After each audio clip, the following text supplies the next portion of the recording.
বড়োদেরকে প্রণাম জানিয়ে ছোটদেরকে বুক ভরা ভালোবাসা দিয়ে দুটো আমি কথা বলবো। অনেকেই দিদি ভাইরা জিজ্ঞাসা করছে, দিদি তোমার বাড়ি কোথায়, ঠিকানা কোথায়। অনেক ভাইরা জিজ্ঞাসা করছে, বৌদি তোমার বাড়ি কোথায়, ঠিকানা কোথায় জানাও। সেই উদ্দেশ্যে দুটো কথা বলবো।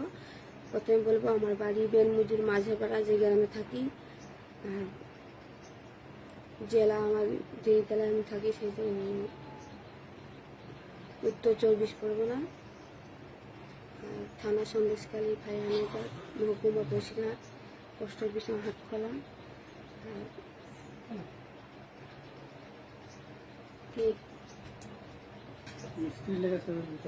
মিস্ত্রি আসবে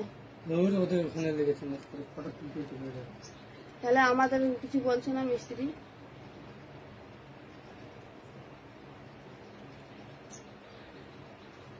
দেখতে পাচ্ছি বন্ধুরা, তখন মাছ ধরে নিয়ে এসে তেলা মাছ তিনি গিয়েছিল ফিশারিতে মাছ ধরতে। ফিশারি আমাদের নিজস্ব না, লিজ দিয়ে চাষ করছি।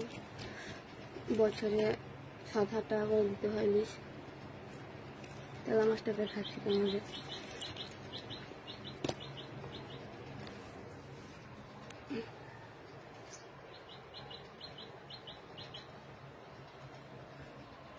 তেলা মাছ নিয়ে এসে রান্না করে।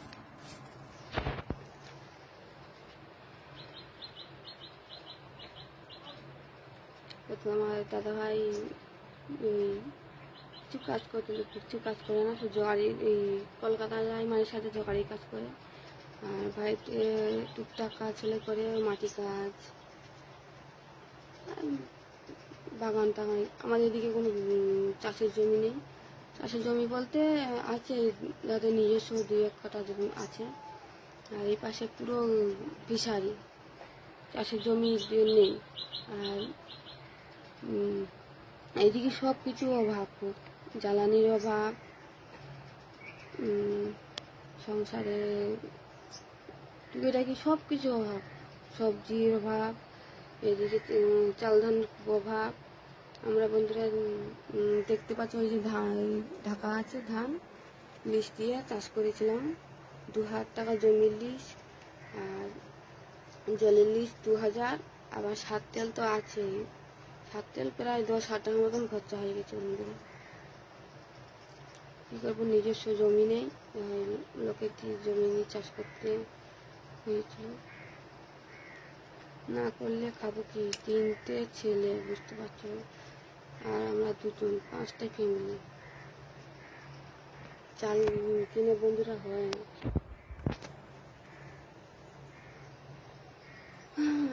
কী করবো বন্ধুরা, দেখুন মেয়ে বলতে বলতে 3টে ছেলে হয়ে গেছে। কপালে ভাত জিতবে কিনা জানি না। তোমরা যদি থাকো সাথে থাকো, সাপোর্ট করো, তাহলে অসম্ভবকে সম্ভব, অসম্ভবকে সম্ভব করার চেষ্টা করবে। জয় হিন্দ, বন্দে মাতরম বন্ধুরা, টাটা।